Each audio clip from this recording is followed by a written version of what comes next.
Thank you. Madam Chair, we're live. I am live. Okay, well, good evening, everyone. Good evening, authority members, and good evening, staff, and good evening. Thank you, sir. Good evening, authority members, good evening, staff, and good evening, everyone in the area. I'm going to call to order the October 9th, 2025 Northern Virginia Transportation Authority business meeting. Will you please, Ms. Henderson, do the roll call for me? Chair Randall, I'm here. Vice Chair Snyder, Chairman McKay, Here. Board Member Cunningham. Here. Mayor Gaskins. Mayor Davis Younger, Present. Mayor Mensing. Here. Mayor Reed, Here. Senator Boysko. Here. Delegate Delaney. Here. Chair Jefferson, Present. Delegate Sewell. Here. Mr. Gribben, Present. Mayor Colbert, Mr. Roper, Here. Ms. Robinson. You have a quorum. Thank you. Thank you very much. Okay, authority members, there's a couple of things I want to make you aware of on the agenda tonight. We are going to, and I can wait till we get there, but just so you know, item number 7 is going to be, we're going to defer item number 7 to a meeting that will probably be after the first quarter. I will just go on and defer it to the meeting in April. Right now, when I get there, that would be the motion. If you remember, authority members, last meeting, we had the item of the express lanes that because of our kind of how the rules are written for MVTA's voting delegation. Thank you in heaven, Mr. Connolly. Because of how those rules are written, there was basically no action on that item. And so I made the determination that the item could be brought back by anybody. So I think we have a motion tonight that will be possibly more helpful. And so without objection, I'm going to put this item back on the agenda tonight for the purpose of a motion on the item that I believe we can have some agreement around. So without, if there's any objection with that? Okay, so that I'm gonna take that up right now so we can take it, dispose of it, and be done with it. And with that, I will go to, and I don't need to suspend the rules because I don't need to put any motion aside because there was no agreement on the motion from last time. So this is a whole new motion. It's not a reversal of a motion. So suspension of the rules is not required. But Mr. McKay, I will go to you for a motion.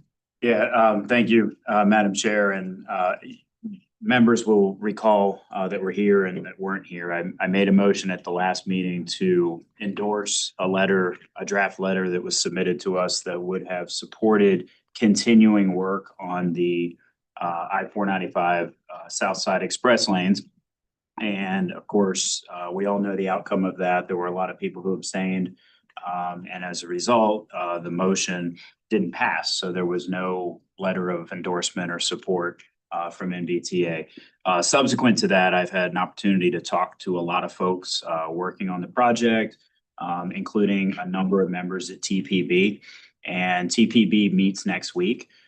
If they do not include this in their long-range plan, in essence, the project is completely dead because it would amount to many, many years of delay, a lot of hard work of VDOT that would no longer be considered, and a lot of real questions that jurisdictions have had about technical elements of the project that would never get answered, because to get those answered, the project has to continue moving forward. And so after consulting with those members of the TPP, what their recommendation is, and I understand what they're going to propose to do next week, is move forward with the long-range plan, but defer inclusion of this project for reconsideration, or I should say consideration, in the first quarter of next year. And there's a multitude of benefits that come with that, not the least of which is we all know that there's going to be a change in gubernatorial administration, and this gives an opportunity for the next administration to resume conversation with Maryland and hopefully address some of the issues that have been outstanding with Maryland, and gives us potential perhaps to move the project forward in a more collaborative fashion. And so rather than killing it, killing all the work, killing all the data, I think it's in the best interest of the Commonwealth and certainly in the best interest of Fairfax County to give this project another chance, keep it on life support, ask the TPB to consider inclusion in TPB's long-range plan by April 1st of next year. And I would suggest that we submit a letter that clarifies that, and that what NBTA is asking for is that continued work be done so that answers to critical questions that have been raised can be answered, and that we would hope that TPB, after having consulted with the next administration, would be in an opportunity to make a decision about inclusion or non-inclusion by April 1st of next year. And the magic behind April 1st is, I think, frankly, if we don't recommend a date, I don't know that it's healthy to, in essence, seek a long-term deferral with no end date. And obviously, it would be up to TPB to make that decision. And of course, we would get an opportunity to get updates on where things are with VDOT and Maryland at NBTA for several months, potentially next year, before this would come up for action at TPB. And so this is the alternative to sinking the project. And Put in the motion form, and sir. I think it's one that will be supported by TPB. And so I wanted to give all that background before making the motion, because I want to make sure people understand why the motion is being made in the first place. And so with that, I would move that the authority have the chief executive officer modify the original letter that was submitted to the authority last month to reflect that instead what we're seeking is a delay action by the TPB until April, so that the things I just mentioned can occur. Second. Made second. Do you want to have further discussion? I think I've said everything I need to say. I will say that in talking with the Secretary of Transportation, in talking with some folks in Maryland, and as I mentioned, some TPB folks, I think everybody would like an opportunity to get new people at the table, to make sure this project gets the due consideration that it deserves before the final straw is pulled. And just by way of information, if this is not included in the long-range plan, it is 5 years before it could be considered again. And so that's why I say, in essence, if it's not in the long-range plan, it's dead. And typically TPB would be making that decision now. What this does is buy them additional time. And I might not be asking for additional time if there wasn't a change in administration, but that's a significant enough change with new people at the table where I think some real headway could be made on an important project. Further discussion on the motion? Madam Chair, Yes, sir. just to Right, clarify, sure. we're talking about consideration in the first quarter of 2026, right? Correct. But we're not saying yes or no with consideration. We have never said yes or no. The letter from last month didn't say yes or no. And so that's why I'm saying it's a continue using the draft that we already have, but modify it and suggest that the delay, that we're asking TPB to delay action now and to consider action hopefully by April of next year. Thank you. Yes, ma'am. I'm sorry, since it's not in our agenda packet, do you have a copy of the draft letter that you can circulate? Because it's not on this. Chair Jefferson, Chairman McKay is speaking to the draft letter we considered last month. Yes, We I can don't- send that yes, around. If I to can you. have it, copy. Just email it. We can email it to you. Thank you. Madam Chair, Send the voice go. thank you. Madam Chair, thank you for bringing this up. I appreciate Chair McKay for also making the motion. I think we do need time to work through several issues.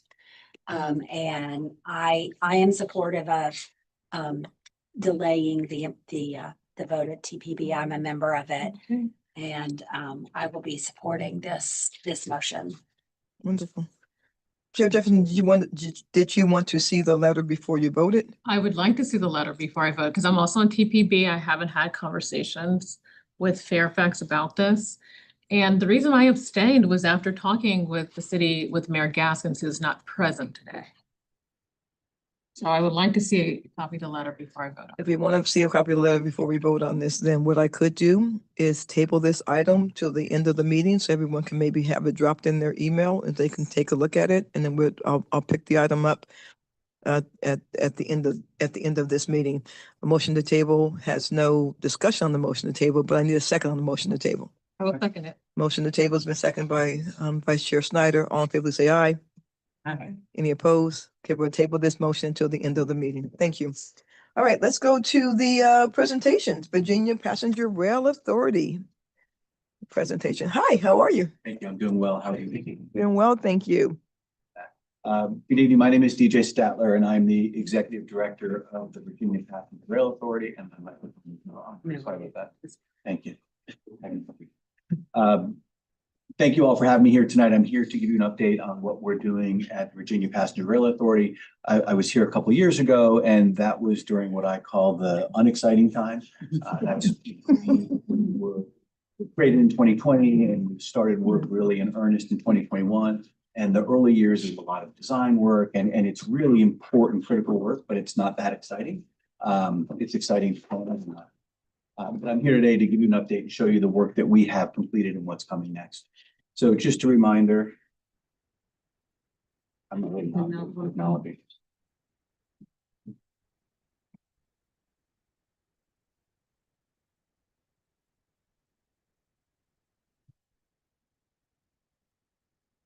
Okay, we can go to the first slide or the next slide, please.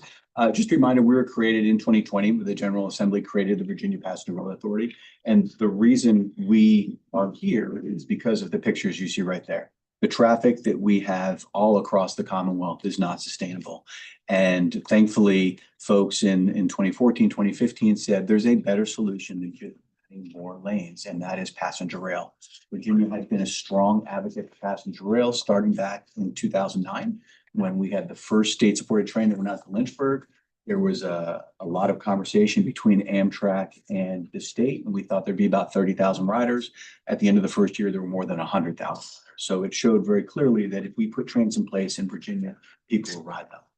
Unfortunately, and if you go to the next slide, please, when we went to the freight railroads, they said, we are happy to add more passenger rail if and only if we add more capacity. And the most important piece of capacity is the Long Bridge. And the Long Bridge is what you see pictured there. It is the sole bridge, and that's kind of an exaggeration, but it is the major bridge that connects the Northeast to the South, goes across the Potomac River. During peak periods, it's at 90% capacity. There's just no more room during the day to run any more trains. And so we were created by the General Assembly to add that capacity. And as you can see, we've got special authority that the folks at DRPT didn't have. Most importantly is, as was already spoken about this evening, Virginia is a one-term gubernatorial state. So after 4 years, whether you've got the best governor that the world's ever seen or not, you're going to have a new governor. And the governor that was in place when we were created was a big fan of transportation, but there's no guarantee that the next governor would be. Thankfully, he has been. These projects take years and years. In fact, the Long Bridge project started in 2012 or so, and it'll be done in 2030. Knock on wood, it's still on schedule for 2030. But they wanted to create something that would have a little bit of a buffer from the political ups and downs. And so VPRA was created. We report not to the Secretary of Transportation or the governor, but to a 15-member board that's appointed by the governor. And those folks roll on and on. So a new governor can't come in and just replace our board. That's going to allow us to deliver these capital projects with a little less drama. Virginia drama, what? This is a private meeting, right? Here's a map of the rail in Virginia, and you can see where the different lines are.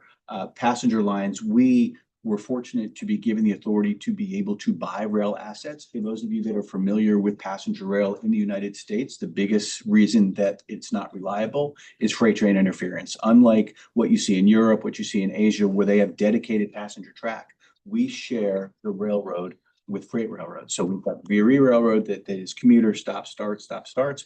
We've got the freight railroad, which is thrilled to go 35 miles an hour, and they do a great job of it. And then you've got passenger rail, which really needs to be competitive with the cars. And to do that, you've got to go 79 or more.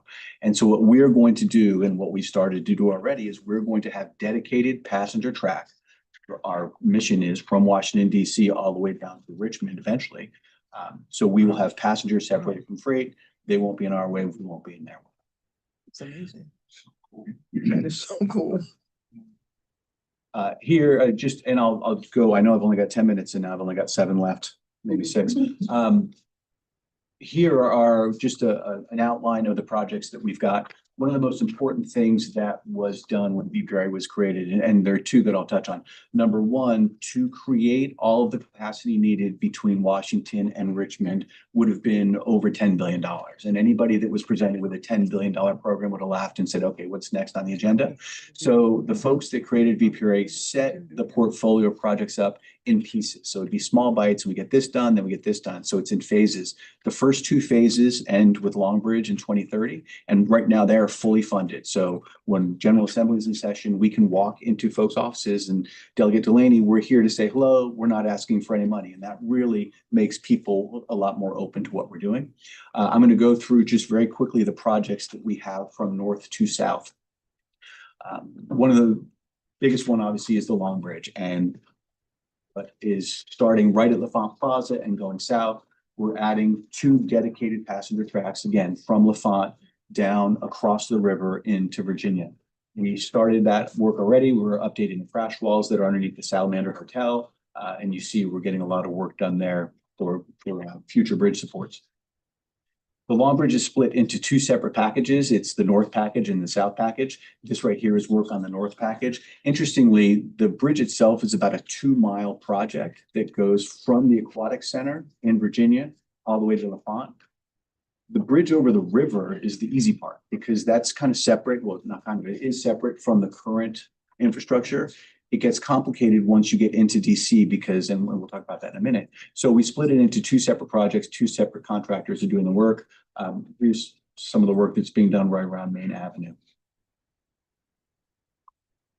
You can see a lot of dirt moving, a lot of work underway. South package, you can see if you're on the train in the morning, you see the barges in the river. They're testing they're doing the soil testing and they're boring. So we can understand exactly that the loads that we've designed are going to be sufficient to hold freight. If you go further south, and I talked about this last time I was here, unfortunately, when the railroad was designed decades and decades ago, north of Springfield, all of the passenger platforms were on the west side of the railroad. But then when you get to Springfield South, everything's on the east side of the railroad. So in order for the passenger train to have dedicated track, once you get to Springfield going south, you've got to take a left turn in front of the freight and then be on the other side. So what we're doing in Springfield is we're building a bypass, and what it will do is going south, lift the passenger trains up from the bridge, and then go over the freight trains and come down on the other side. So that way you won't have this complex group of switches that have to cross traffic. It's almost like taking a left turn on 395. It's not. Work's underway there as well. And you see the work here. I want to talk about construction windows. So I talked earlier about the Long Bridge project. If you're on the left-hand side, you're at the Aquatic Center in Arlington, and you see the project goes across the river. And as I said earlier, it's more complicated once you get to the shore because you go over Cedar Parkway, Ohio Drive, 395, Washington Channel, Main Avenue. It's a pretty complex group of 7 or 8 bridges there. If you look at this picture, it's an overhead shot looking north of the Long Bridge.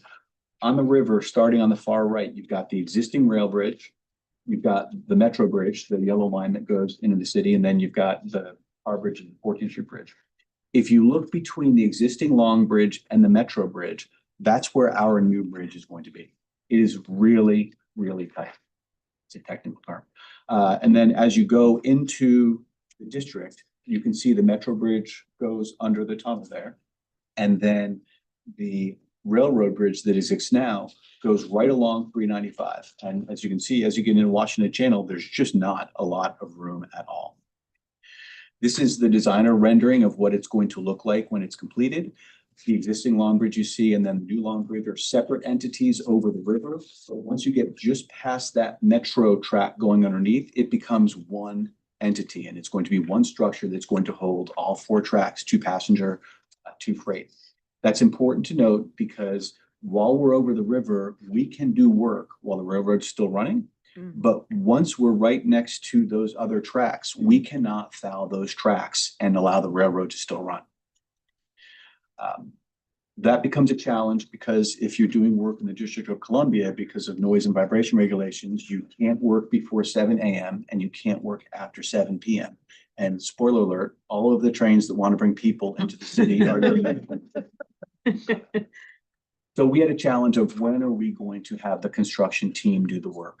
These are all the trains that go through that area. So from Alexandria up to Union Station. The arrows on the bottom are northbound trains. The arrows on the top are southbound trains. As you can see, in the morning, you've got a bunch of trains, and those are the Veery, Manassas, and Fredericksburg trains. And then in the afternoon, you've got the southbound trains coming out. One of the benefits of all the work we're doing is when we are done, those Veery trains will be there, and you'll have twice as many frequencies to include midday, nighttime, and weekends. So we can see the benefit of what we're going to get in 2030. We just need to get ourselves there. So we met with Amtrak and we met with Veery, we met with CSX. We said, we've got from 7 a.m. to 7 p.m. When can we do this work? And what we've developed is a 5-hour work window that's going to start just towards the end of the morning rush, go until 1 o'clock. And then for that period of time, the railroad will be shut down in that area and no trains will get through. So in order to do that, these are trains that are moving. Some of the trains moved earlier, so we're moving their slot earlier to include a couple of the state-supported trains and a long-distance train. As you can see in the box down there, we're going to have 2 northbound Manassas trains and 2 northbound Fredericksburg trains, the last 2. Instead of going all the way into DC, they're going to stop at Alexandria and let folks off there so folks can hop on the metro and then go to where they're going. And then the 4 trains in the afternoon will start in Alexandria. Those trains will get to Alexandria, let folks off, and then they'll shove back, they'll go backwards to Seminary Yard, which is something that we purchased as part of this transaction. And then you'll have, right when the window closes at 1 o'clock and construction ends, then you'll have a bunch of trains that go through very quickly, and then you'll be prepared for the evening rush. We scheduled it this way because we didn't want to impact any earlier the VRE trains. VRE has over 3 times the number of riders as Amtrak service does, especially now that folks are back to work. And everybody that you impact in that morning window, you're going to take them off the train in the evening because they're not going to drive in and then take the train home. So that's the ideal window we found to get the work done over the course of the construction period. Schedules aren't final. We're really, really close to getting agreement from Amtrak and CSX, but we should have that hopefully in the next week. And then the Saturday service is similar, although you don't see the VRE train. We've been pushing to get VRE service on the weekends. What we're doing instead for the short term is we're going to reinstitute the step-up service. Step-up service is if you've got a multi-day VRE ticket, you can pay $4 and ride, thanks to the contribution of this group, pay $4 and ride any of the Amtrak state trains. So that'll give VRE riders a different option to get where they want to go. And then you'll see the same thing on the Saturday service that we're moving a number of the Norfolk trains, Roanoke trains move earlier, et cetera. This is just a reminder, this is the service we have today. So when VPRA started, we had 5 state-supported trains. Now we're at 8. During the construction period, we're going to replace the Richmond train is going to extend down to Newport News. It gets to Newport News, and then we're going to have 2 buses that are express buses that align with the hot lane. So they're going to leave early in the morning, go north. Once you get to Fredericksburg, that's where the traffic's really bad. I live in Fredericksburg, I know from experience. But the buses can get on the hot lane and take you right to DC. It'll actually be about the same time as the train, so it won't be that big of an impact. As a commuter, everybody, if you're impacted as a commuter, I've told this for many times, you get on that train in the morning and someone's sitting in the seat you normally sit in, that's an impact. So we get it's an impact. Then once Long Bridge is done, all the trains that we have in place now will come back with the addition of another Newport News train. And then also in 2030, when all of the phase 2 projects are done, you'll see the 13 round trips every day. And then in addition to this, you'll have about twice as many VRE trains. So I went over my times, but part of what we're doing is we've got a communications team that is really active. We have pop-up meetings at stations. We have community meetings. We had one earlier today, as a matter of fact. We understand that there are going to be people impacted by these schedule changes, but from day one, we've said no surprises. And if people can plan for the changes, it's going to be a better experience for them. I encourage you to go to our website. We've got videos, we've got project sheets, we've got a disruption map that you can click on and say, okay, here's when your traffic is going to be disrupted around King and Commonwealth, et cetera. And we're working really closely. The leaders have been great getting the word out and letting folks know what's going to happen. So 2 minutes and 14 seconds over that. Answer any. And now questions. Or if you have questions, put your light on, please, or let me know, or raise your hand or something. Did you say 10 billion? Because I would have thought it would have been more than 10 billion. For all of the infrastructure, it would have now just to Richmond. Now, if you go south of Richmond to North Carolina, and we are developing plans to see how much that would cost. When we purchased all of this infrastructure, we purchased an abandoned S line, which goes from just south of Petersburg to North Carolina. Mm. If we put the railroad back there, that would get you south to Raleigh for about an hour and a half, hour and 15 minutes faster. That itself is probably going to be $10 billion. But to get to Richmond, you're probably looking at. I may have missed the timeline. I would say roughly knowing everyone's ages at this table, there's not going to be anybody alive but Delegate Sewell when this happens. And she's probably going to be governor. So 2030. So Long Bridge and all the phase 1 and 2 projects will be done in 2030, and that's when we turn on the 13. 2030. 2030. 5 years from now. I mean, 5 years and a couple of months, but yeah. My time away, man. That is phenomenal. 2030, and again, that's when you'll get the almost double VRE service as well as the nights and weekends. Okay. Any other questions? Yes, sir. Yeah, I have one question and I might have missed it, but the bus service, the parallel bus service that you're running, how long do you envision that having to be in place? Only until the construction period ends late 2029, early 2030. And it starts when again? It'll start in January is the current plan, because the so- construction will start in earnest. So roughly 4 years, It is give or very take. little more. Okay. All right, thank you. You have wowed the authority members. I will say that. We are excited. We're excited. It's a great opportunity, and knock on wood, everything's been on schedule and we were fully funded. So Yeah. we appreciate everybody's support. It's been great. Mr. Snyder's over here going, wow. All right, well, thank you. Thank you there's one more question. I'm sorry, I didn't see you. Question about the You're on. question about the Sunday hours in DC. Have you talked with the city about potentially allowing some of those hours to be used? Because that could get you done faster, which would be great for everyone. That you're spot on. And we've put in a waiver request to see if we can get a waiver for at least some of the work to be done at night. Okay, you don't have a no, you're waiting. We don't have a no. We don't have a yes. And the way it works in DC is a little bit complicated because they won't give you a waiver for a long period of time. They'll give you a 30-day waiver. And if after 30 days, no one's complained, then they may give you another 30 days. So we want to make sure that we don't ask for too much and then never get a waiver again, because there's some things that we just haven't do. But, and the district has been a great partner, and I'm not just saying that because we're on film. I mean, they've really been very helpful. That was a great question. Thank you. Anybody else? Thank you very much. We appreciate it. Thank you. Greatly appreciate it. All right, Mr. Jasper, you're going to talk about the Bike Ped Initiative.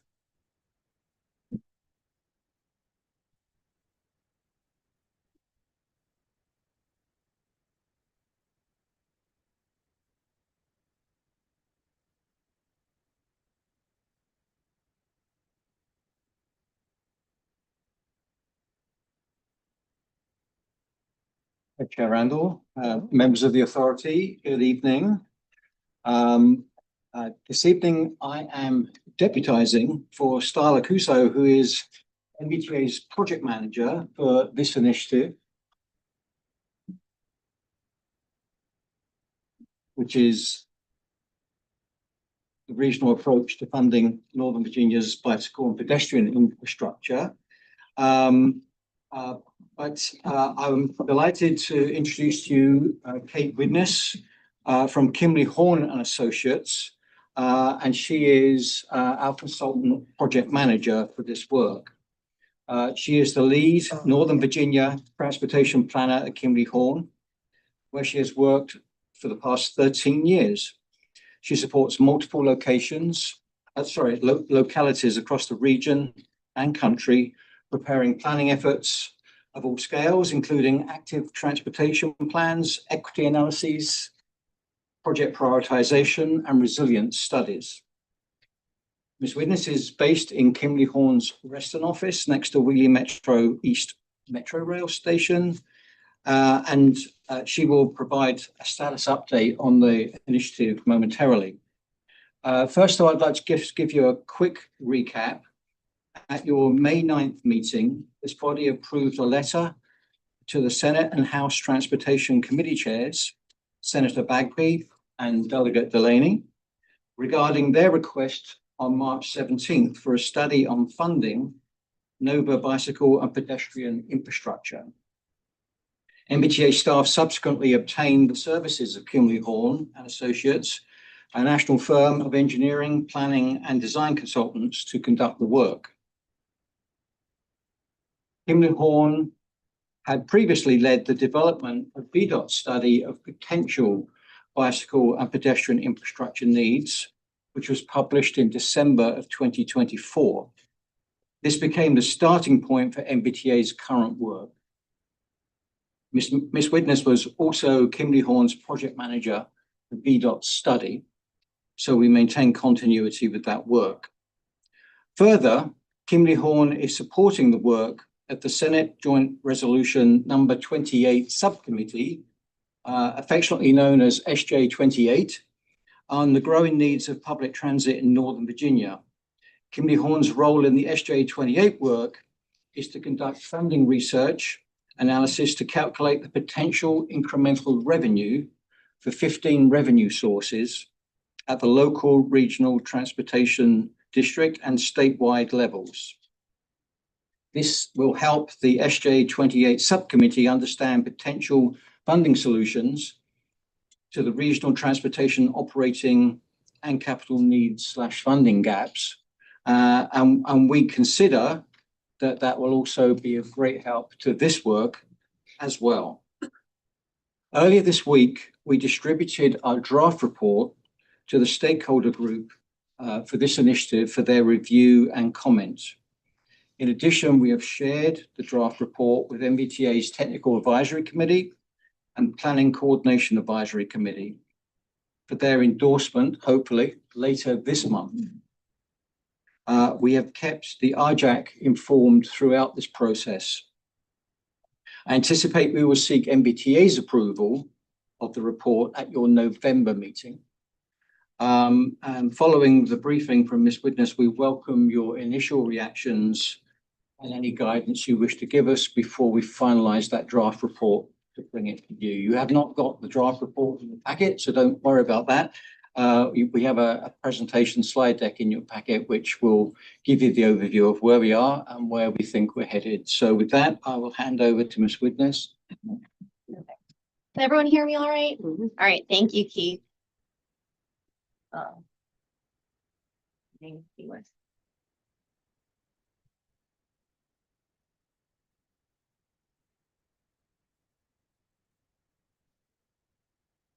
So we just wanted to reiterate the overview of this study, and that was to really identify different funding sources and strategies that would go directly towards the bicycle and pedestrian infrastructure identified in that 2024 VDOT study. As part of that 2024 VDOT study, there was over 4,000 miles of planned bicycle and pedestrian infrastructure here in Northern Virginia, which included shared use path, bike lanes, sidewalks, and we created high and low estimates. The high estimate, which was inflated out into the year 2034 for those 4,000 miles, was about $30 billion. So a little bit more than the 10 billion previously mentioned.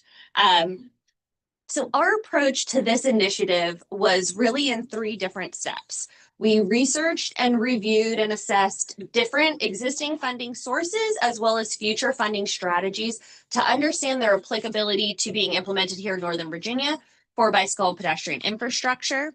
We also referenced the initiatives under SJ28 as well as DMV moves. And we also coordinated with regional stakeholders to understand their experiences with identifying and securing funding for bicycle and pedestrian infrastructure in our region. We also wanted to discuss what this initiative is not. So as part of this initiative, we did not identify any new projects. What came out of the 2024 study, those 4,000 miles is what we assume to be the current network. We did not prioritize any projects. That would be a logistical next step once we identify a possible revenue stream, but that's just not a part of our current scope of work. We did not conduct any feasibility studies. We didn't actually assess any of the projects identified in the 2024 study. And we did not do a robust financial cost analysis as part of it. We understand that that would most likely be a next step of the recommended funding strategies and sources to understand that the revenue would be large enough to meet the requirements as part of the infrastructure identified in that 2024 study. This brings me to our timeline. So we had about 3 months to conduct all our research, understand and review existing funding sources, future funding strategies, as well as have 2 regional coordination meetings. The past few months have been focused on developing the draft report, which we are now presenting and distributing to the committees, talking to you all tonight, the authority, and getting feedback that we can integrate before it's provided back to the committee chairs. So now we'll talk a little bit more in detail about our approach, and we'll kick off with the regional coordination stakeholders. So the stakeholders consisted of VDOT staff, MBTA member jurisdictions, as well as advocacy and stakeholder groups within the active transportation and transit space. We had over 60 participants who were invited to provide input throughout this process. We had our first regional coordination meeting here, actually at the end of July. We had great participation, great attendance. We broke into small groups and really had honest conversations of how people are funding bicycle and pedestrian projects. What are some of the challenges that they're experiencing? And then the second regional coordination meeting was at the end of August, where we presented the draft funding strategies for their review and consideration, and we had a conversation with them and integrated their feedback. So through this presentation, I've talked about 2 separate things. Existing funding sources, so that is exactly what you would think of. Is it local, regional, state, or federal pots of money that exist that can, and a lot of times currently do, fund bicycle and pedestrian infrastructure here in Northern Virginia? And future funding strategies, which would be a new strategy to create revenue that may not currently be implemented here in Northern Virginia or elsewhere within the Commonwealth, that would be used to fund that bicycle and pedestrian infrastructure. So it's a combination of those 2 options that may be recommended to fund the infrastructure identified in the 2024 VDOT study. So the process we took for reviewing the existing funding sources was to develop an all-encompassing list from those different local, regional, state, and federal sources that could be applied to bicycle and pedestrian, both infrastructure as well as maintenance of bicycle and pedestrian facilities. We did research and understood attributes related to them, such as what's a typical funding amount, who's an eligible applicant, is there a match? We then presented this information to our regional coordination partners, got their feedback, and made some revisions to that matrix. For the funding strategy review process, our approach was identifying different strategies based on our experiences, other localities, as well as the ongoing efforts within our area. We conducted qualitative research on these strategies against a set of metrics to understand what are the pros and cons, what are some of the opportunities and the challenges. We then brought these results to that second regional coordination meeting, and we then narrowed down the list to what we felt were, or what came to the top as the most feasible strategies for this initiative. There's a lot of text on this slide, but these are the 45 strategies that were qualitatively reviewed as part of this process. So these include general revenue taxes, property taxes and fees, sales and consumption taxes, transportation-related taxes, and alternative taxes and fees. To evaluate their ability to support the needs of this initiative, our team identified 7 metrics, which you can see on the right side of that screen, to assess each tax and fee against. These 7 metrics were used to evaluate various funding strategies. I really want to emphasize this qualitatively, to develop a holistic picture of that individual tax or fee. There were no financial or scenario modeling efforts included as part of the study. And the results of our assessment were presented to the second regional coordination meeting for their feedback. So following the funding strategy assessment, several strategies consistently received high assessments across multiple metrics. When these results were combined with our stakeholder feedback, our additional regional insights, we were able to identify a refined list of 14 high-quality strategies, which is what you see on the screen there. I want to note that they are in no particular order on the screen. There were also revenue sources or strategies that had high assessments on multiple metrics as well that should not proceed for logistical reasons, either at implementing at a region-wide scale or its applicability to bicycle and pedestrian infrastructure. So those show promise elsewhere, but not for this initiative. So the future considerations of this initiative is to further study these 14 strategies through that financial modeling and understand them qualitatively or quantitatively, and then additional investigation into the legality and the pathway of implementation to fund the Northern Virginia Bicycle and Pedestrian Network. And with that, thank you. What's in that price tag again? Which one? The price tag? Well, yes, $30 billion is what came out of the VDOT study. Billion? Billion with a B. Yes. We're baffled. And Madam Chair, there was a rough cost, in speaking with VDOT about their work. When I heard the number, I said billion, yes, $1 billion, which is why you see all of the strategies listed. We could not bring forth 1, 2, or even 5 to really try to reach that number. So we did bring some options. Okay. So moving from that to the practical world, I think there's one point to make, which is that NVTA had funded bike and pedestrian facilities, and that's something that shouldn't be ignored. And people that are preparing projects, jurisdictions that are really interested in bike ped facilities ought to seriously look at potential projects for NVTA funding. And I know firsthand experience with the funding of the addition to the W&OD trail. So that's just a point I wanted to make, that despite the chatter to the contrary, NVTA has been a source of funding for bike and ped projects and could be in the future. Thanks. Amen. Amen. Job. Anybody else, any other questions? And we're all, you want to go check and see if that's a B or an M in front of that? I checked a lot. We are baffled by that. Anybody else? And again, Madam Chair, I'm sorry, barring no concerns tonight, we will come to you next month and ask for your approval or acceptance of the report and the recommended funding strategies. Okay. Okay, all right, thank you, thank you. I'm like, okay, not sure what's gonna happen next month, but okay. As we move to the action items, I'm assuming everybody read your meetings from the last time.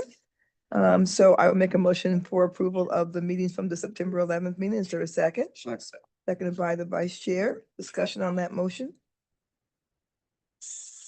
Seeing none, all in favor say aye. Aye. Opposed? Abstentions? We have two abstentions, 1 abstention, 3 abstentions.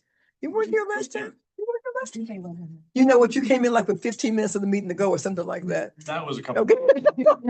Coming back from New York, I'm like, these things always run. We were walking out the door. We rallied. All right, well, that motion will pass with 3 abstentions. We're gonna go on to the 2 positions. And as I said, we're gonna go on and vote on item number 6 tonight, and we're gonna table, well, I'll make a motion to table in just a second, item number 7. So on item number 6, Mr. Longi, would you like to give any information about this item?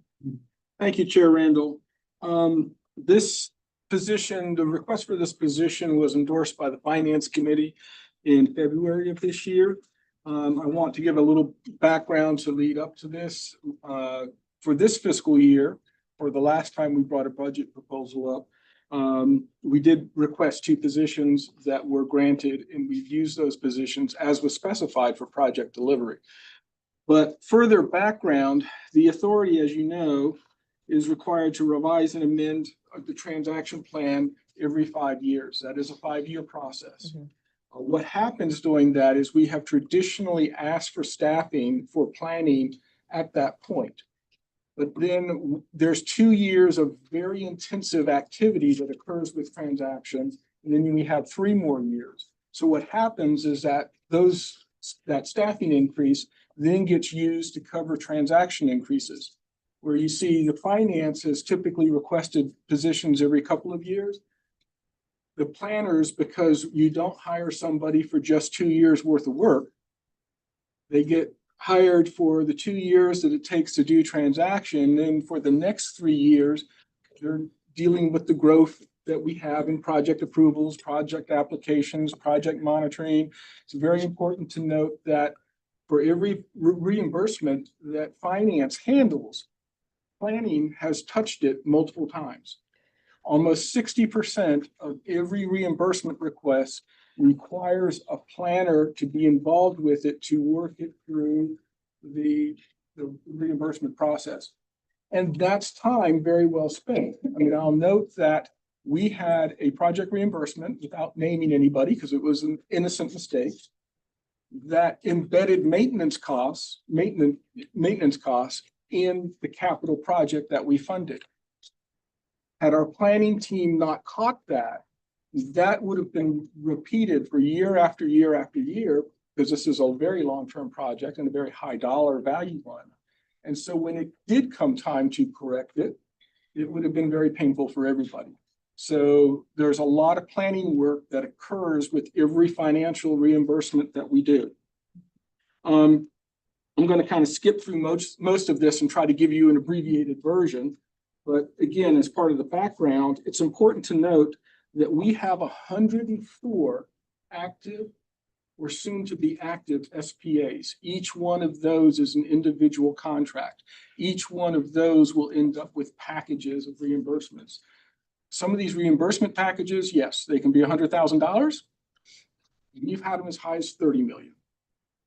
And they all need the same level of review.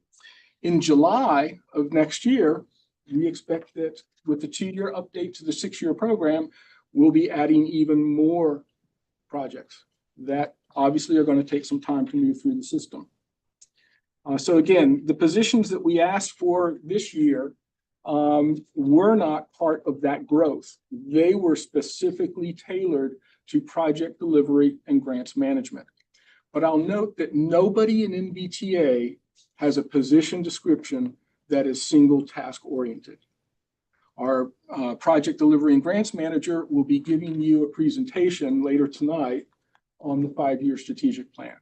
Everybody does a mix of everything. And that's one of the reasons we've been able to keep our operation so lean and efficient. And it also helps to keep us from becoming bureaucratic. So on the current situation, looking at the project delivery, what it has produced, we got a clear message for this last fiscal year. Focus on project delivery. Here are 2 positions. Understanding, you flip a switch at July 1, everything isn't suddenly happening and ready to go. But in a year, project closeouts have resulted in $104 million being available for the next 6-year program. That was money that was essentially just sitting there because of lapses in communication due to lack of staff being able to address questions and follow up. A big part of what project delivery does is it takes resources that are not moving for whatever reason and moves them into a position where they can be used and can move projects forward. It's making the best use of the money. Voluntary project withdrawals. We saw 65.1 million involuntary withdrawals. You saw those work through your agenda the last couple of months. I want to point out, I don't think any jurisdiction or agency had any complaints or any negative aspects to get that $65 million back in circulation. It takes a lot for a project sponsor to decide that they need to withdraw from a project. And it's good that they're comfortable doing that. Mhm, We need them to do that. mhm. Projects lose support for a variety of reasons. And I do want to add, because it's a significant one, none of these numbers include the cancellation of Route 28 in Prince William County. That was not part of Project Closeout. So that 95 million is in addition to the numbers, but it's not part of the productivity of Project Closeout. I'm sorry, Project Delivery, because it wasn't something that we did. Deappropriations. We deappropriated 32.6 million in projects whose timing was off. Deappropriation is not a cancellation of the project. It is basically just an admission that this project needs to come back at a later time to start spending its money. What it does do is it gives this board more flexibility to do forward appropriations. Forward appropriations go back to that effort that we are focused on, get the money into use as soon as we can. I mentioned at the Finance Committee, and many of you have heard me say this in a variety of forums. It's a weird thing for a CFO to be telling you, I want a smaller balance sheet. I want our investment portfolio, which is doing very well, to be transportation, not to be corporate notes, treasuries, agencies, et cetera, et cetera. And that is what this effort is all about. So we have a total of $109 million of things that move through our balance sheet because of Project Delivery. 76.5 million of that you will be able to reuse in the upcoming update to the 6-year program. Again, we've got some other stats there, but the timing on this, we have significant momentum in Project Delivery. Our people, and it's not just the 2 positions that you approved for this year or this last year. I'm involved in these conversations. Other finance people are involved in these conversations. A lot of staff members across planning are involved in these conversations. That is a lot of adjustments that we've made. And again, I don't think anything negative has come back to you as board members on this. We hope to keep doing that, but that requires collaboration. Collaboration requires time. It requires discussion. So as we look forward, transaction is something we have to do. If we don't have this position, frankly, we are going to have to take resources from Project Delivery and move them to support the transaction process or the transaction update. That will result in lost momentum for us, but as important, it will result in lost momentum for you. Because when we inevitably pick up Project Delivery again, we will have to go through and re-understand the background, get reacquainted. We may be talking to different staff because staff changes at the jurisdiction level on a fairly frequent basis. People get promoted. We will lose that momentum. And finally, the engagement with the project sponsors, we are at the really critical point where we are learning things from your staff. And we have other jurisdictions that are saying, we want to know this to start to understand why these projects lag so long. Mhm. And what can we do Mhm. as a region? Because this is a regional initiative. What can we do as a region to learn from this? And maybe it's rearrange the jigsaw puzzle. Maybe it is telling jurisdictions, remember, everybody fights the up and down economics of funding. You don't want to invest too much staff in something that you think the revenue may be reduced the next year. But NDTA's funding is steady. It's only had one dip, and we all know about that one. but it is steady. And so the jurisdictions can likewise build up, and agencies build up their staff to rely on that revenue stream, that project funding as well.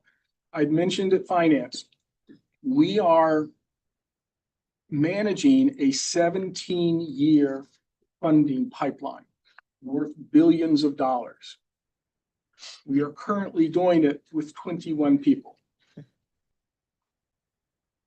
I think I would put our stats up against anybody else's with managing that number of contracts, that level of financial responsibility.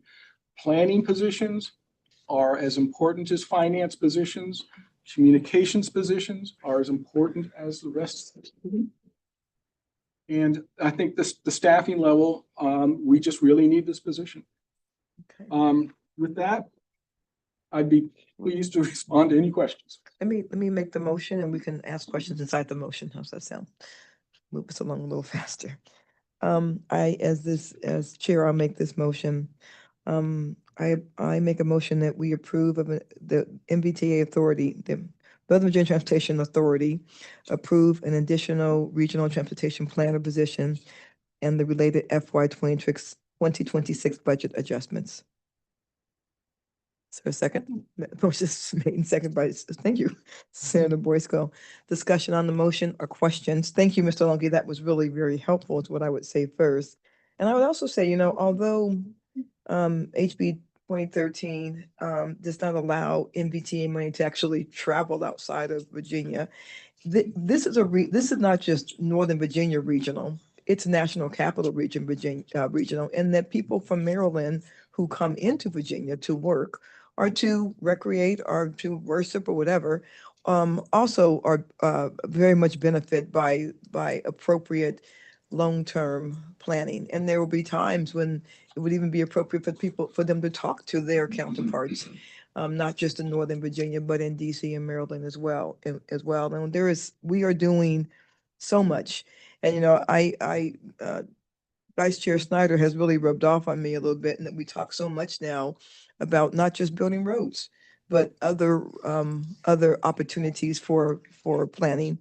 And so I think a regional planner won't just talk about roads. They'll talk about all types of multimodal options to move around. So I'm happy to make this motion, happy to support this motion, and anybody else want to speak on this item? Mr. McKay. Yeah, I'm gonna support the motion. I know I said this before about just caution on position growth, especially given the position some of our localities are in from a budget standpoint. I'm supporting this one because I think it's pretty clear that, we, as you acknowledged, as an authority, is really pushing to get your balance sheet down and get money out the door and deal with the things that we think are high priorities. And it's very clear to me that this position happens to align with that very clearly. I'm not sure I love the title of the position because I think for someone who doesn't know the workings of the Transportation Authority, it sounds like more a nice thing to have a transportation planner. But what this planner is doing is moving money, getting money out the door, executing projects and helping make sure the projects get executed. So I don't have a better title. I think the way we describe this position, it may sound a lot different to some people than just saying we're adding a transportation planner position. And I just offer that caution, but I think it's clearly needed, clearly substantiated, and I will support it. Okay, anybody else? Seeing none. I made the motion and was seconded by Senator Boysko. All in favor, say aye. Aye. Any opposed? That motion will pass unanimously.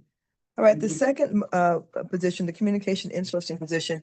I know that there are some authority members who'd like to talk to their staffs, or their city or county staffs before this one is approved. And so then because of that and respecting that, the motion I will make is to table the discussion on the communications planning manager, to table this position until the discussion of the FY 2026 budget, to table this until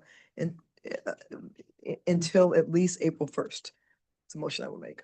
Is there a second on that motion? Second that. Motion made, second by Chairman McKay. There's no discussion on the motion to table. So all in favor, please say aye. Any opposed? That was a really weak aye, so y'all good with that one? Okay, so that motion will pass unanimously as well. All right, we're gonna go to item number 8. Hello, how are you? We are ready when you are, Ms. Byer. Wonderful. Well, yes, my name is Alyssa Byer. I'm one of the regional transportation planners here with NVTA. We're gonna call her something else moving forward. I'm before you today because one of my roles is to coordinate the creation of CMAQ and RSTP allocation recommendations. And we're going to seek authority approval for the call for projects for the FY 2032 CMAQ and RSTP funds. But I want to give a little background first. As you may know, NVTA coordinates regional annual programming of federal funds for the Congestion Mitigation and Air Quality Improvement Program, CMAQ, and Regional Surface Transportation Program, RSTP. And the CMAQ funds are used for transportation projects or programs that will contribute to attainment or maintenance of the National Ambient Air Quality Standards. RSTP, meanwhile, provides flexible funding to improve and preserve conditions and performance on federal aid highways, public bridges and tunnels, bike ped infrastructure, and transit capital projects. Now, there's one main change to this year, and that is that the authority had approved FY 2026 budget to make this application process online this year on NVTA's Program Information Management and Monitoring System, which we all know and love as PIMS. NVTA staff have worked diligently with our consultants for the past 3 months in order to make that a reality for this application cycle. Pending your approval, we'll provide detailed instructions to the RJAC along with the call for projects. The online application makes this process much more efficient. It saves both jurisdictions and agency staff and NVTA staff a significant amount of time, and also resembles the 6-year program application, making it easier to cross-reference. This year, the process is looking like opening the portal at the end of next week or early the following week, providing a demo of the application to the RJAC during their next meeting, which is October 23rd. The deadline for application submissions would be next year, January 16th. And we provide a little bit more time for the submissions of the air quality benefit worksheet and resolutions of support. Those will be due on January 30th. Then NVTA staff will create recommendations in collaboration with the RJAC. We'll come back to you next year, March or April, to seek recommendation for the CTB to approve the proposed fund allocations. Last round, we recommended approximately $90 million in this, and we anticipate a similar amount this round. Are there any questions? Are there any questions? No? Okay. Then that, no questions, and even if there was questions, how about we make the, again, ask questions inside the motion. I make a motion, the recommended motion to approve the call for projects for the FY 2032 CMAQ RSTP. Second. Seconded by Vice Chair Snyder. Discussion on the motion? Seeing none, all in favor, please say aye. Aye. Any opposed? That motion passed unanimously. Thank you. Sorry, you're gonna get a new title really soon. For now, we do thank you. Item 9. Ms. Singh, how are you? I'm very well, Madam Chair. How are you? I'm well, also doing well on time too. So we're ready, ma'am. Okay. I'm Amanda Sink. I'm the Project Delivery and Grants Manager. Thank you very much for the position. Support for tonight. I did title. Really like the title. Got it. Okay. But tonight I will be briefing you on our strategic plan update. Oh, wait a minute. You know what, Ms. Sink, hold on one second. Stay there, but hold on, because I'd like to finish all the action items first. And I tabled an action item and I'm gonna go on, because this is a discussion item. I'm gonna go on and take off the table the action item that was put on before, because everyone now has the letter in front of them, correct? So the motion was previously made by Mr. McKay and seconded by me, and we were in discussion of the motion before I tabled it. And so without objection, I'm gonna take it off the table and ask for further discussion on the previous motion. Do we have any further discussion on the previous motion for the I-95 Southside Express Lane project? Madam Chair, Sir. I would just suggest that obviously the first paragraph has to be modified. Yeah, a lot of it has to be No. modified. Well- Walkinshaw's name. Well, that too, yeah, but there is, I mean, the vast majority of this letter is statement of fact. But I think at the very beginning, obviously, we want to adjust that to reflect that we're asking for a deferral of the decision until April first. And then obviously, we need to update that in at least one other place in the letter, but minor modifications to it. And what we could make sure this happens when those modifications go out, and also please justify the letter. My eyes need to see justified letters. It's just, that's how my eyes work. It is. We can see this letter before it goes out as well. We can do that. Miss Chair Jefferson? All right, thank you very much. And I want to thank Jennifer Senator Boysko. I've had conversations with Supervisor Alcorn about this and about what we're going to be doing at TPP. So I am comfortable, but I would like to say a couple of things. First of all, I abstained last time because I wanted to have more conversations around this letter. And also because there are a number of jurisdictions that brought up concerns with this project. It's not ready for prime time. Now, this letter, I don't think it's going to make too much of a difference, given that TPB is already looking at moving in a different direction. But I do want to say, for the record, I also feel uncomfortable. I will vote in favor of this, but reaching out to our counterparts in the city of Alexandria, Mayor Gaskins is not here, nor is a representative for her here today, nor is a representative to speak on behalf of this issue for that area today. So I just want to name that. I want to go on the record saying that. I have, suggested next time she's unable to make a meeting that she should have someone here.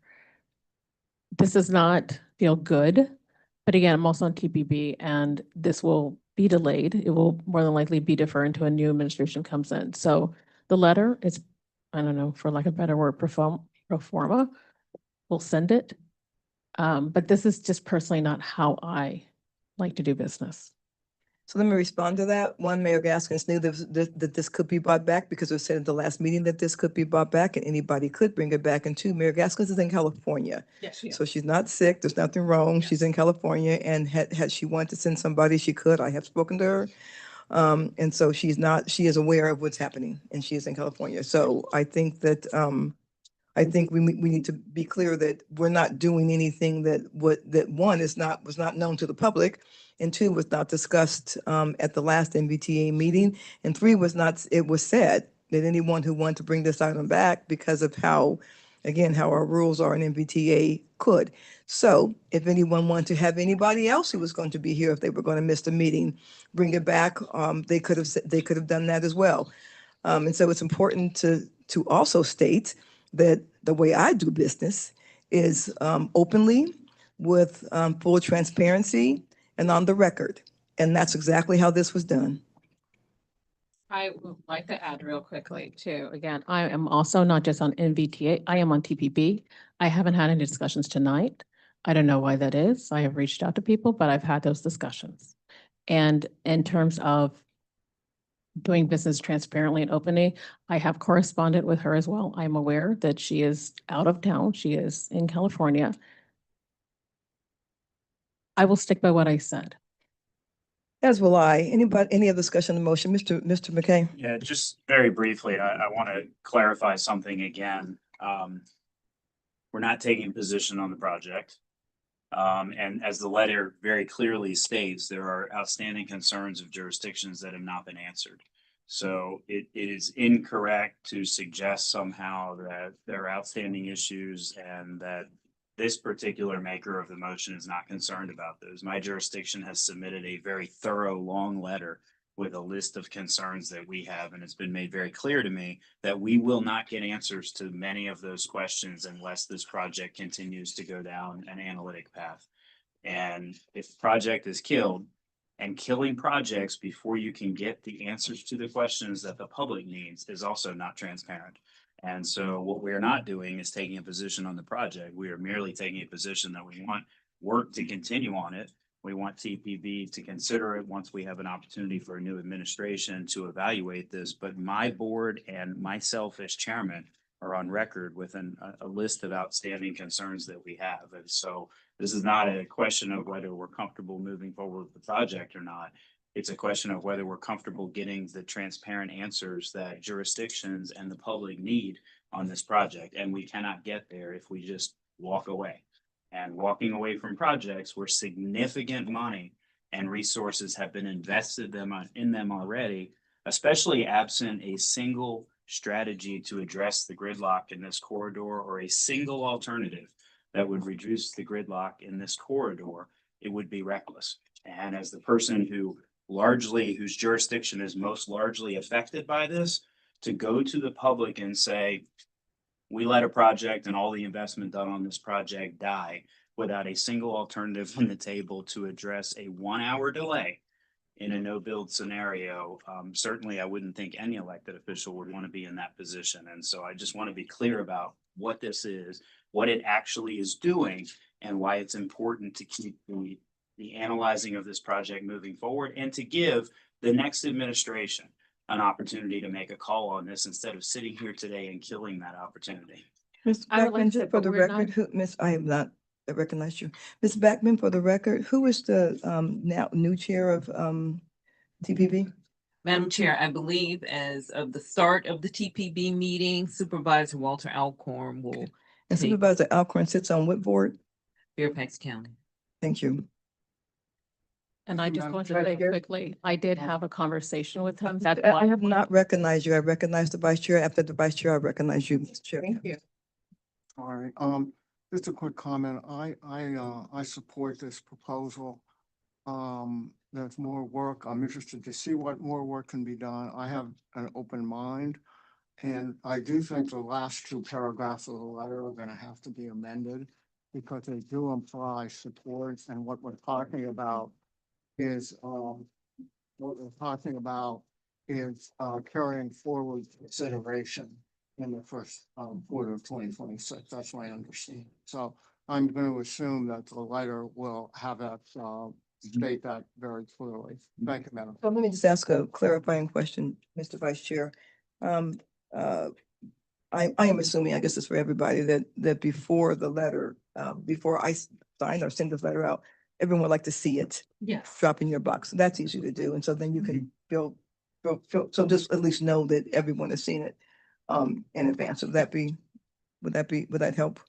Well, sure. I don't frankly even need to see it in advance because I understand what the commitment is about what we're deciding tonight. Okay. But if you want to send it out in advance, Madam Chair, certainly. I think again, just for clarity and transparency, never hurts to do that. So we can make sure that's done, because it's not going to be that hard to amend. It needs to be amended and to justify the letter.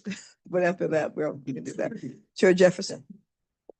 I would agree with Councilmember Snyder, and that's what I was going to ask, if we can make a few more amendments. But I trust that staff can do that, can read through the letter and make the sufficient updates. I would like to see it go out.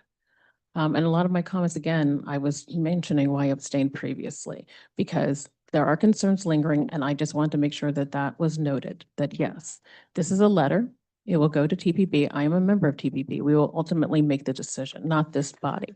So I just want to clarify my previous comments, because I know, or I can feel, I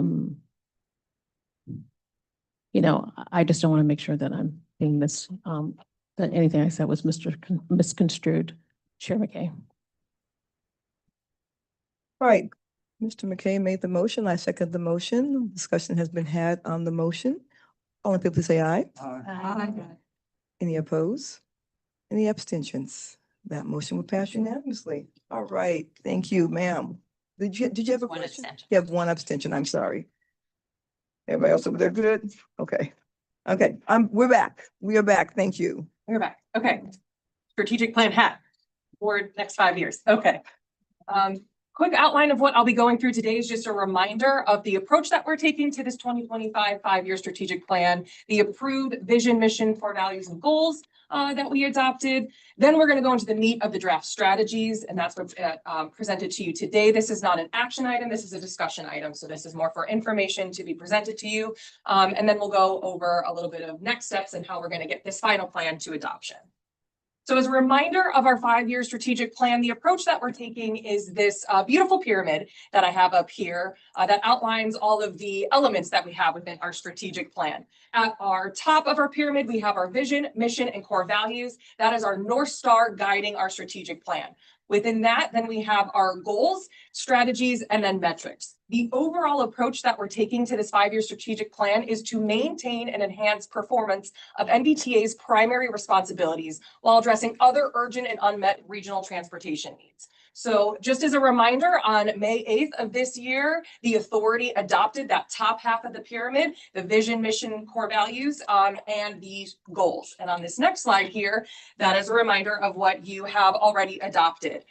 Going into the goals, because the strategies then build off of the goals that we adopted, we have 4 goals that we have. Is the first one, lead the region's transportation initiatives. The second one, maximize public benefit through project selection and delivery. 3 is enhance regional planning through technical assistance and data-driven information. And then 4 is to safeguard and diversify MBTA revenue sources. And we kind of made punchy goal statements that we wanted for our strategic plan. And the text underneath that gives a little bit more clarity and definition to what the goal actually is. So these all have been adopted. And with those in mind, we have started our draft strategies. So to begin with goal 1, lead the region's transportation initiatives. Strategy 1.1 starts off with advanced transaction and regional planning initiatives that incorporate evolving transportation trends and strengthen long-term decision-making. This is identifying our core responsibility is to do the long-range plan for Planning District 8, which is Northern Virginia. We call that transaction. So we're leading off the strategy strong, saying that we are going to continue to do and move forward long-range planning initiatives, transaction, evolving it with transportation trends as needed as we look forward into, I believe 2050 is our out year now, and to help strengthen our long-term decision making. 1.2 is to lead efforts to identify regional needs and develop actionable approaches for a coordinated regional response. This gets to the unmet and urgent regional transportation needs. This strategy allows us the flexibility to do those unforeseen things that have come through. You were just briefed on our bike ped initiative, the infrastructure. We did not necessarily foresee that being given to us as an action to take. This strategy, that action would fall underneath that strategy. This allows us the flexibility to help meet those needs as they come within the next 5 years. 1.3 is to remain at the forefront of evolving technology and practices by applying and supporting innovative approaches that benefit the region. MBTA does a lot of work in the transportation technology space. We have a transportation technology committee. We have a transportation technology strategic plan that identifies 9 strategies of proactive approaches that MBTA can take to incorporate technology into regional transportation planning efforts. We also are a co-sponsor of the RM3P initiative, the Regional Multimodal Mobility Program, along with VDOT and DRPT. That's all really heavily technology-based. This strategy outlines that space that we are going to live and work within that transportation technology space. Then 1.4 is to amplify MBTA's presence and influence at the region's amplify MBTA's presence and influence as the region's advocate in state and federal transportation discussions. This is underscoring straight from the code that MBTA will serve as an advocate for the transportation needs of Northern Virginia before the state and federal government. We are just pretty much outlining that as a strategy with underneath this goal. Moving on to goal 2, maximize public benefit through project selection and delivery. This is building upon the initiative that the authority gave in fiscal year 25 to focus on project delivery, to create this position and the other position that I have supporting me as well. And we are developing strategies to continue building on the momentum as Mr. Longheat briefed earlier tonight. 2.1 is to maintain and evolve funding processes for projects that support long-term regional impacts. This is getting to our 6-year program. This is our funding processes. And we're outlining here that we're going to maintain them, we're going to continue to do them, but we're going to evolve them as needed. So, for example, this current 6-year program that's underway, we are looking at evaluating how projects align with our core values. So we have mandated for all the project sponsors to submit a core value statement. It's not going to be necessarily incorporated into the final recommendations. We are testing this out. So this is getting to that. We are going to evolve and look at how we can change our 6-year program to meet the needs of the region and just enhance that process altogether. 2.2 is to strengthen ongoing oversight engagement with project sponsors to proactively identify and address factors impacting project delivery. This is really honing in on that project delivery function, that we're just not here to say, execute your SPAs and get your reimbursement requested.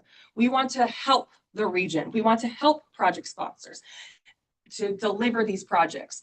And more importantly, we want to be proactive in identifying those issues and how can MBTA help to get these projects online. And then 2.3 is to enhance public awareness of MBTA's investments and project impacts. We don't do anything behind closed doors. We are a transparent government entity. We communicate everything that we do. And this is a strategy that outlines that. We have our novagateway.org where you can get all of the information on our 70 and 30% projects. That 30% projects was added just this past calendar year. So this strategy kind of outlines that we're going to want to continuing to evolve and enhance that communicative efforts and the information that we're providing to the public, and really underscoring our core values and making sure that we are doing it equitably and getting our information out.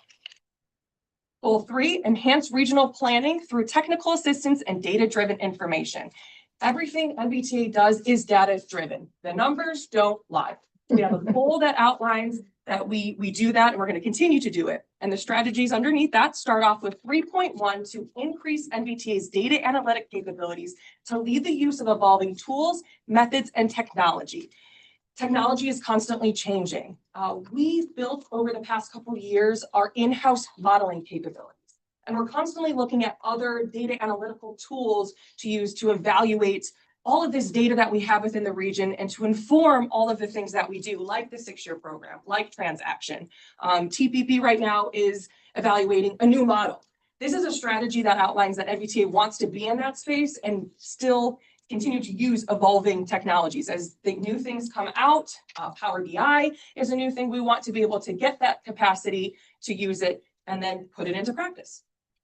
3.2 is deliver Northern Virginia specific data and analytics support to assist regional partners. After we get all the capabilities and the tools under 3.1, we want to deliver this to our partners. And specifically want to point out that we have in this strategy is Northern Virginia specific data. We do not want to reinvent the wheel. We do not want to duplicate efforts. There's a lot of other bodies that do data analytics, TPP being one, VDOT being another.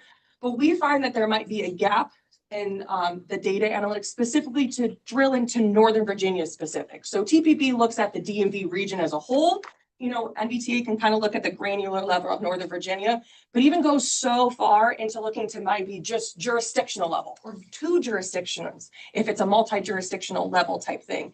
And this is things that we have done already. We have provided data to jurisdictional partners that they've requested in order to support different kind of grant applications. And we want a strategy to outline that.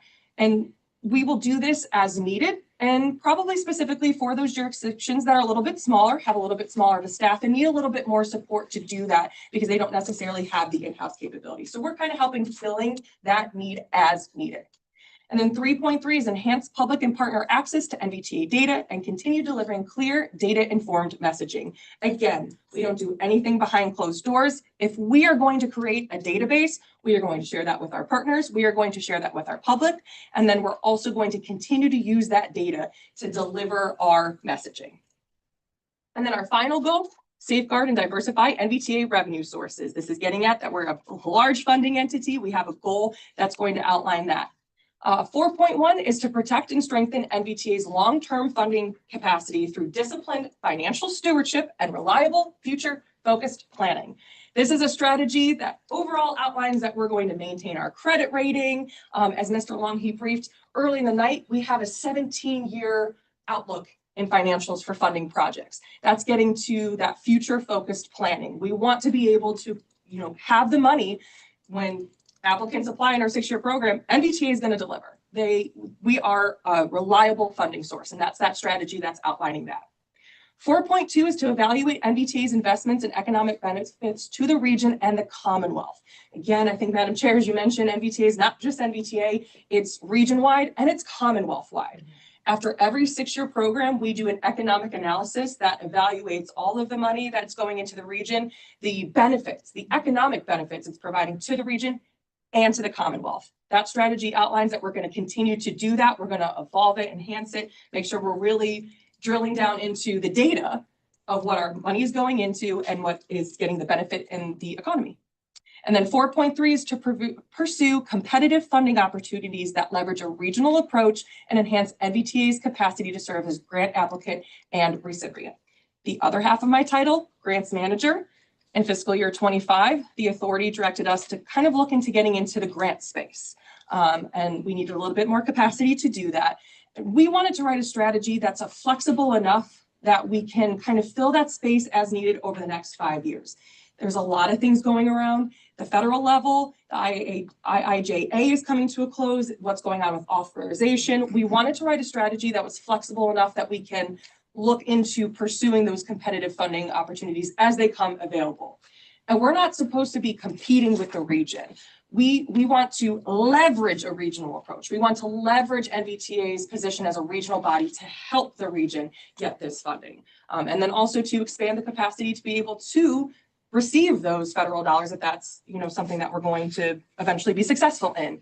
And that's why we kind of put it under the financial, because that's a heavy lift both on the finance and the planning side in order to get everything ready for us to receive those money.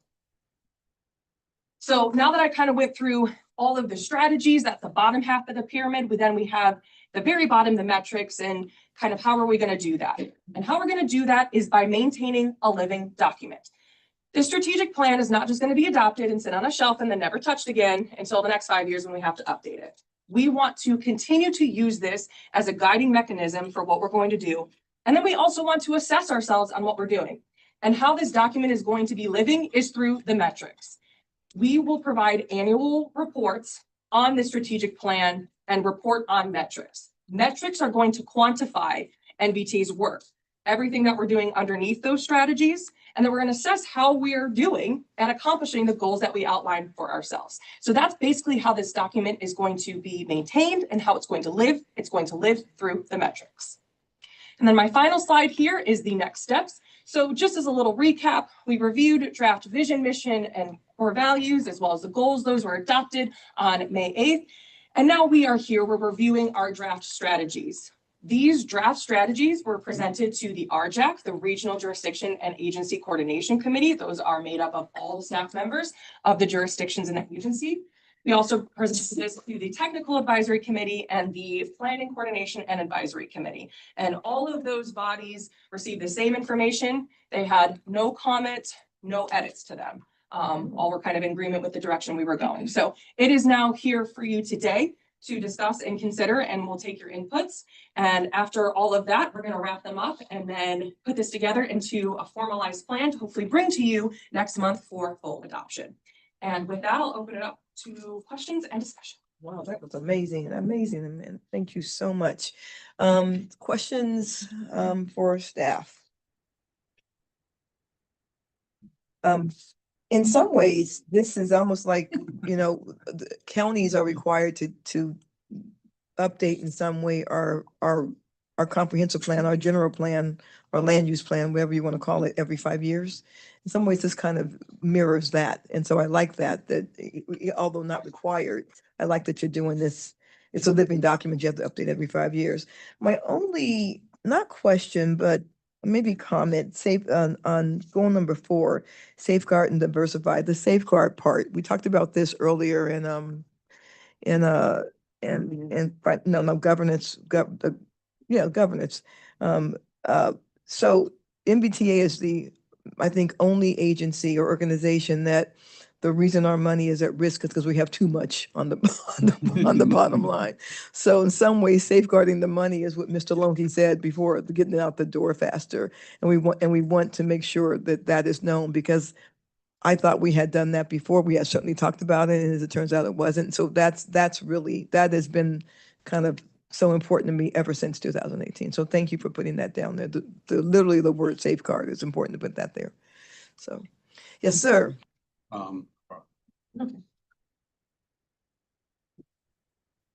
Thank you for the presentation. That was very, very good.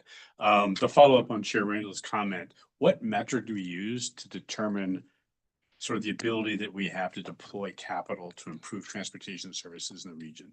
seems like we have a bit of a surplus that Mhm. does put us at risk. Mhm. Um, Exactly. So with this draft strategy, how can we measure sort of the efficacy with which we're deploying capital? A lot of it comes down to the project delivery function. So we analyze, we provide monthly status updates. It's in your packet.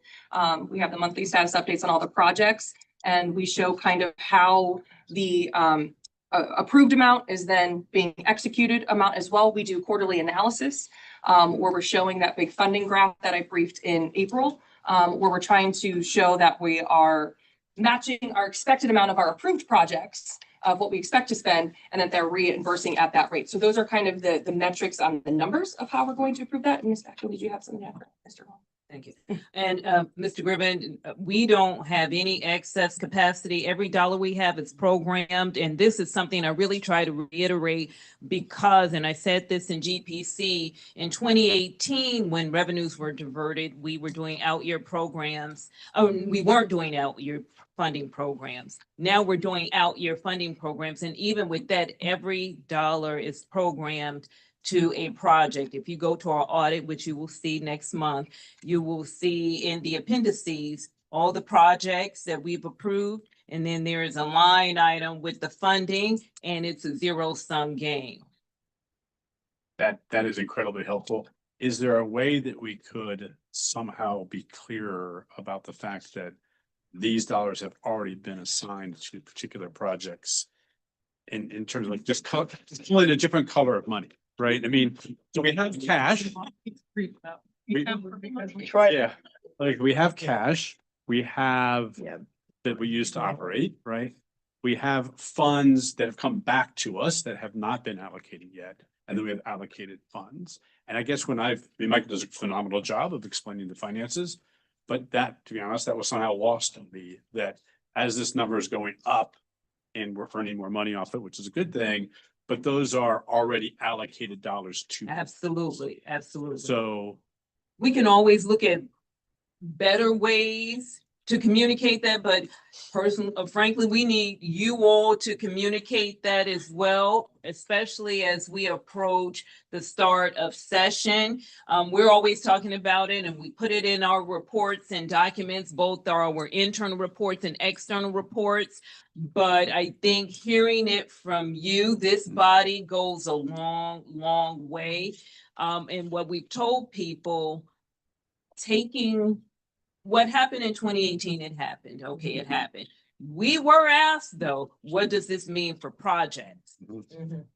And we had to say, here is the uncertainty. Here are projects that we had partially funded that we anticipated that was going to come back for additional funds. But now we have to have different conversations because our net revenues are a lot lower than we had anticipated. And that was 2018. And now, because we're doing out-year projects, and I will tell anyone, I like to see projects that are leveraging multiple funding sources.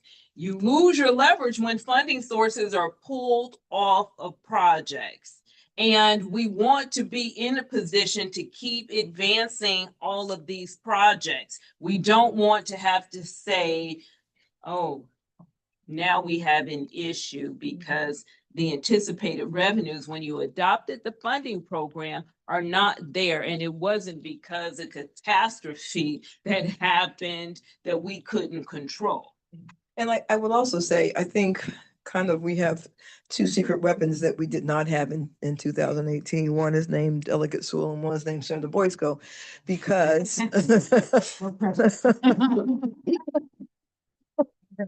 well, because we did say all the things. I mean, I was down there, we said all the things, but it was an MVTA member who was a delegate who advocated for that. And so that was really very harmful to us because he was a member of MVTA. So, so we've done a lot of education since then. We have talked to General Assembly members who were not even in Northern Virginia. And we have two people, in my opinion, our state officials on MVTA now kind of lean more into the importance of regional organizations, understand that although all of the Commonwealth is important, that Northern Virginia is important to the Commonwealth's finances, and moving people around Northern Virginia so they can get to their jobs and back is important to all of Virginia's finances. So all those things that, you know, that we maybe assume people may have known last time, and maybe it wasn't as clear. We have Ms. Baynard, Ms. Backman, and I, ever since then, every single year that we go down to the General Assembly since that day, we have talked about these things. And we have General Assembly members who also, I think, oh, Mr. Langley, okay, the Langley then. Probably the most important person in this room right now. Humble. But humble, yeah. Thank you, Carrie, appreciate that. But they understand what this means, right? They understand what it means, and then they understand how damaging it is to raise that money anymore. And we've actually discussed this, and so we have team members now in the the General Assembly that we didn't have before. So, sorry about that, Mr. Lane. She's the transportation chair. She's chair of the committee. So close to the door. And you didn't go, oh, I don't want to have this discussion. That's good. And Madam Chair, if I could say one more thing, we started doing the economic analysis as part of our funding program updates because we wanted to show the impacts of our investments and not only what it meant for the region, but what it means for the Commonwealth at large. Anybody else? Any other questions? Amazing job as always. Thank you very much, Ms. Zink. All right, we're going to go to the Governance and Personnel Committee update now, which is going to be very quick. Ms. Baynard, would you come to the table? I go. We'll do this very quickly. Yeah, we'll do this very quickly because it's 8:30 and we've all missed the debate already. So it's already over. Yeah, it's over. It's over. One and only. One and only. And by the way, hello, Madam ma'am. Chair, just very quickly, as you know, we're starting to, GPC and starting to update our legislative priorities. No surprise, protect our money, protect state money, eventually get back 38.5 million that we're still missing. But also that, but the the big new, of course, is the regional discussion we've been having both in Virginia and National Capital Region about dedicated operating and capital funding for our various local, regional, and WMATA public transit systems. NVTC, who is staffing SJ 28, bless you, Kate, and DMV Moves are all going to eventually come with a set of recommendations. GPC has added some language that I'll continue to craft, but very much reflecting the conversation we just had. The new funding needs to be net new funding. It is not borrowing from any existing local or regional funding sources, whether it's ours, whether it's VREs, whether it's NVTCs, which is all things that happened the last time. So we will be explicitly speaking to, yes, transit needs some dedicated new funding. It needs to be net new funding from new sources and not from existing sources.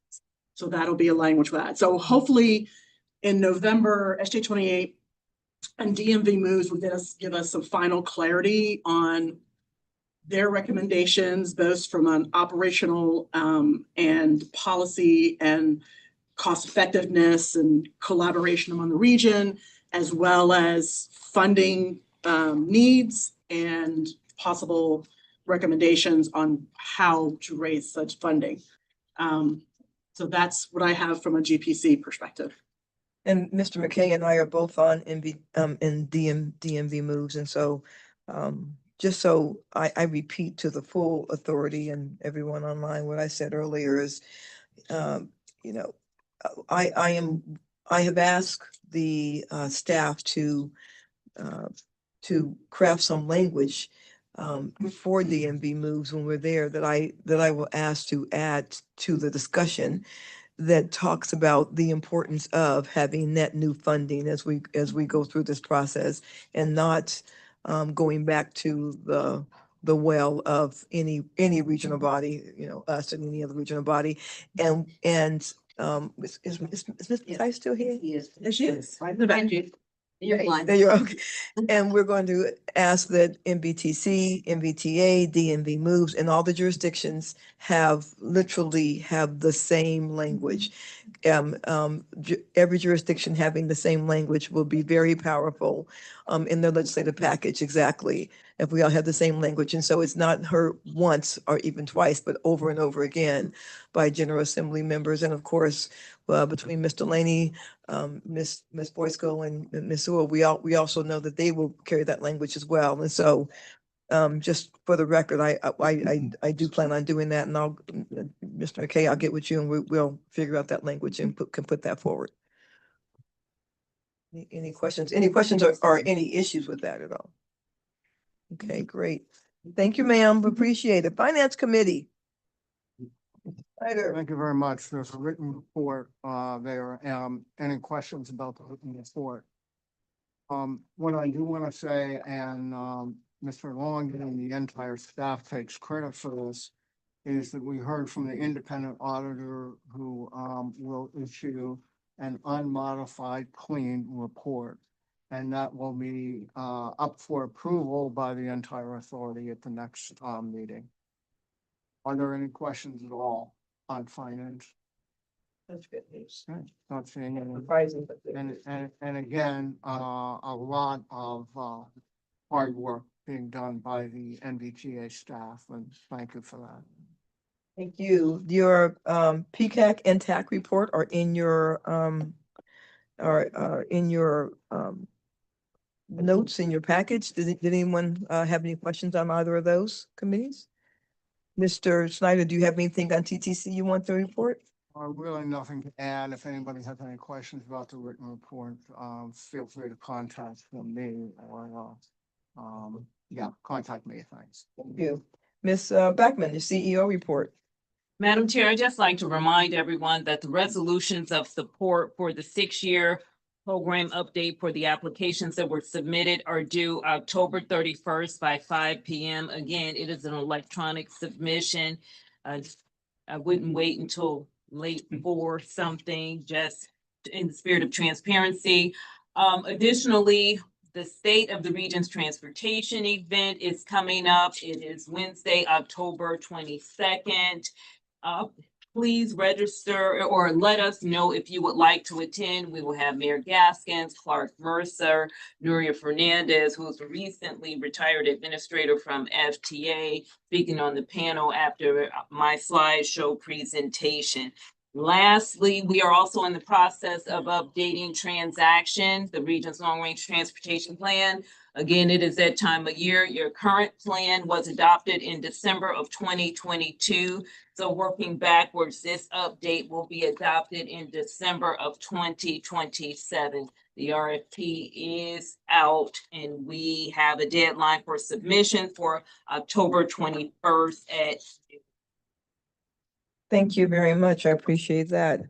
Only comments I will have is a couple of things. One, by the time we take this dais at the next meeting on the 13th, we will have had an election to know who the governor-elect would be. We look forward to a free and fair election, like all of the elections in our amazing country are free and fair elections. So that's just to be noted. I also want to say that Monica Backman was included in the top 500 most powerful people in Virginia, and I think that's pretty amazing. So congratulations. If you're there. No, I was gonna say, it's really a team. I get to be the. You do, face, and I but it was is actually going to really talk about your team in a second, but okay, go ahead. It's your team, Monica. Talk about your team, girl. Go talk about your team. I mean, like I said, Madam Chair, I appreciate it and I appreciate the recognition, but I get to be the face of it. But it really speaks to the hard work of the MBTA staff. And your staff is incredible. I say it all the time too. Your staff is incredible and fashionable and just wonderful. They're incredible. That's the requirement. The requirement is fashionable. For the third straight year. For the third straight year. I also want to say the MBTA was well represented in the Northern Virginia 50 most influential. Myself, Mr. McKay, Ms. Chair Jefferson, and Takis Kiratonis were all included in that list of people. So yay, BTA is, we're on the map, we're on the map, are we not? We're on the map. So that feels pretty good as well. I think that is all I have. Anything, anybody else have anything? Yes, ma'am. I just wanted to follow up on the great train presentation and extend Arlington's invitation anytime that either all of NBTA or members would like to come to the end of Long Bridge. We have a lovely recreation center there and would love to welcome you anytime. Thank you. Thank you very much. I appreciate that. I appreciate that. I think that is everything. I think that is all. For the good of the body. Anybody else? We are adjourned. And so, yeah. So